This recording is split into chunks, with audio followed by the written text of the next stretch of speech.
திருப்பூர் மாவட்டம் தாராபுரம் பெரியார் சிலை அருகே குடிநீர் குழாயில் உடைப்பு ஏற்பட்டு குடிநீர் வீணாகி வருகிறது. இந்த நிலையில் அப்பகுதியில் அடிக்கடி குடிநீர் குழாயில் உடைப்பு ஏற்படுவது குறித்து பலமுறை மனு அளித்தும் தாராபுரம் நகராட்சி அதிகாரிகள் நடவடிக்கை எடுக்கவில்லை என்று குற்றம் சாட்டியுள்ள அப்பகுதி மக்கள் நகராட்சி நிர்வாகம் உடனடியாக நடவடிக்கை எடுக்க வேண்டும் என்று கோரிக்கை விடுத்துள்ளனர். தந்தை பெரியார் திடலில் அருகில் உள்ள நகராட்சி மெயின் குழாய் உடைந்து குடிநீர் தண்ணீர் தந்தை பெரியார் திடல் முகப்பில் குளம்போல் காட்சியளிக்கின்றது.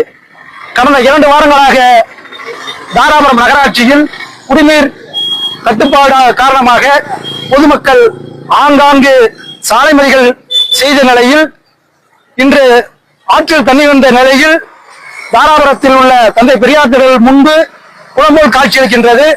அந்த குளம்போல் காட்சியளிக்கின்ற நிகழ்ச்சியினால் கொசுகள் உற்பத்தியாகுவதுடன் பள்ளி கல்லூரி செல்லக்கூடிய மாணவர்கள் பெரும் பாதிப்புக்கு உள்ளாகிறார்கள் என்பதை தெரிவித்துக் கொள்கின்றோம். உடைந்த குழாயை உடனடியாக நகராட்சி நிர்வாகம் சரி செய்து கொடுக்குமாறு அன்புடன் கேட்டுக்கொள்கிறேன். சக்திவேல், திராவிடர் கழகம், தாராபுரம்.